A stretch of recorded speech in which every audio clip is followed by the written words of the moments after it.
નમસ્કાર, હું નિલેશ કુંભાણી મોવડી મંડળના કોન્ટેક્ટમાં જ હતો. બાબુભાઈ માંગુકિયા સાથે મારો વાત થઈ હતી. આવતીકાલે સવારે હું અમદાવાદ આવવા નીકળીશ.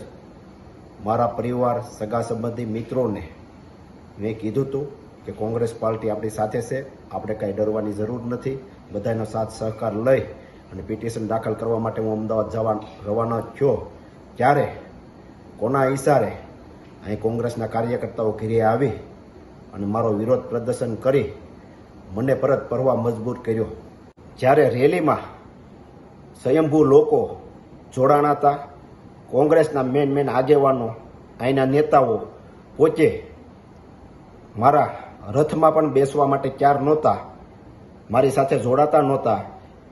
અને જ્યારે કોંગ્રેસ પાર્ટીએ કીધું હોય કે 20 તારીખ પહેલાં તમે બૂથ ઉપર કોણ બેસવાના છે, એમના નામ, નંબર, વિગત મોકલો, ત્યારે અમે અહીંના જે ચૂંટણી લડેલા હતા, જે હોદ્દેદારો હતા, એમને અમે કહેતા હતા કે આપણે બૂથની વિગતો દેવાની છે. ત્યારે એક પણ આગેવાનોએ બૂથ આપ્યા નહોતા. કાર્યકર્તાઓ જે કામ કરતા હોય, કાર્યકર્તાઓ જે બૂથ આપતા હોય, એમને પણ ના પાડતા હતા કે આપણે બૂથ આપતા નહીં. અને પબ્લિક પણ જાણે છે કે આમાં જે અત્યારે વિરોધ કરે છે એ પહેલાં ભાજપ સાથે બેસી ગયા હતા અને એક પણ અમારી સભાઓમાં કે અમારી સાથે ડોર ટુ ડોર એમાં એક પણ અહીંના આગેવાનો આવ્યા નહોતા. અત્યારે ખાલી વિરોધ કરવા બેસી ગયા છે. અગાઉ પણ એ ફૂટી ગયા હતા અને મને એકલો મેકી દીધો હતો. પ્રસાર પણ હું એકલો કરતો હતો. 2017માં મારી ટિકિટ આવી, કપાઈ ગઈ. ત્યારે પણ ભારતીય જનતા પાર્ટીનો ઓફર હતી કે ભારતીય જનતા પાર્ટીમાં જોડાઈ જાઓ અથવા અપક્ષ લડો અથવા કોંગ્રેસ વિરુદ્ધ નિવેદન આપો. તોય પણ મેં કોંગ્રેસ પાર્ટીને કાંઈ નુકસાની જાય એવું એક પણ નિવેદન આપ્યું નહોતું. ગઈ વિધાનસભામાં ભારતીય જનતા પાર્ટી દ્વારા એવી ઓફરો આવતી હતી કે તમે પ્રસાર ધીમો કરો, કાર્યાલય બંધ કરી ગયો, ડોર ટુ ડોર જવાનું બંધ કરો, સભાઓ ઓછી લ્યો. ત્યારે અમારા સાથી ઉમેદવારોએ ઘણાએ એ ઓફર સ્વીકારી લીધી હતી અને 2700 મત મળતા હોય ત્યારે એને ઓફિસો બંધ કરી દીધી હતી. પ્રસાર કરવાનો પણ ધીમો પાડી દીધો હતો અને એમના કાર્યકર્તાઓ, સગા સંબંધી મિત્રોને કહેતા હતા ભારતીય જનતા પાર્ટીને મત દેજો.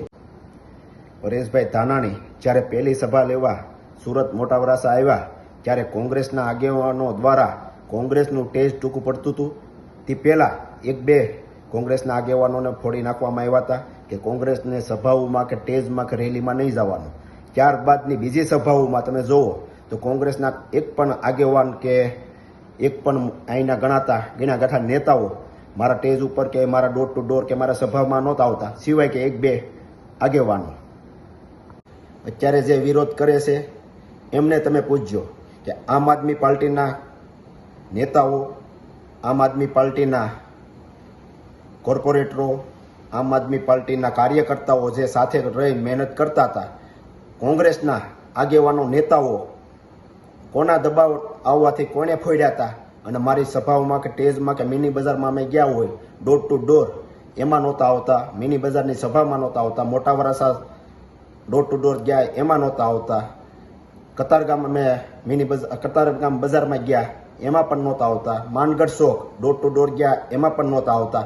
અત્યારે જે વિરોધ કરે છે આમ આદમી પાર્ટીના નેતાઓને અમે સ્ટેજ ઉપર બોલાવી અને પ્રસાર કરતા હતા, સભાઓ લેતા હતા. ત્યારે કોંગ્રેસના આગેવાનો વિરોધ કરતા કે આમ આદમી પાર્ટીને તમે કેમ સાથે રાખો છો? ત્યારે હું કહેતો આપણે ઇન્ડિયા ગઠબંધન છે એટલા માટે આપણે આમ આદમી પાર્ટીના નેતાઓને સાથે રાખવા પડે, આમ આદમી પાર્ટીના કોર્પોરેટરોને સાથે રાખવા પડે.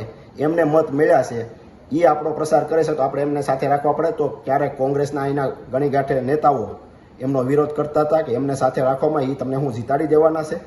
મેં પ્રતાપભાઈ દુધાતને અનેક વાર કીધું તમે સભાઓમાં મારી સાથે આવો, તો એમણે કીધું હું ફોર્મ ભરતી વખતે તારી સાથે આવે તું અમરેલીની તારીખ પછીની તારીખ લેજે.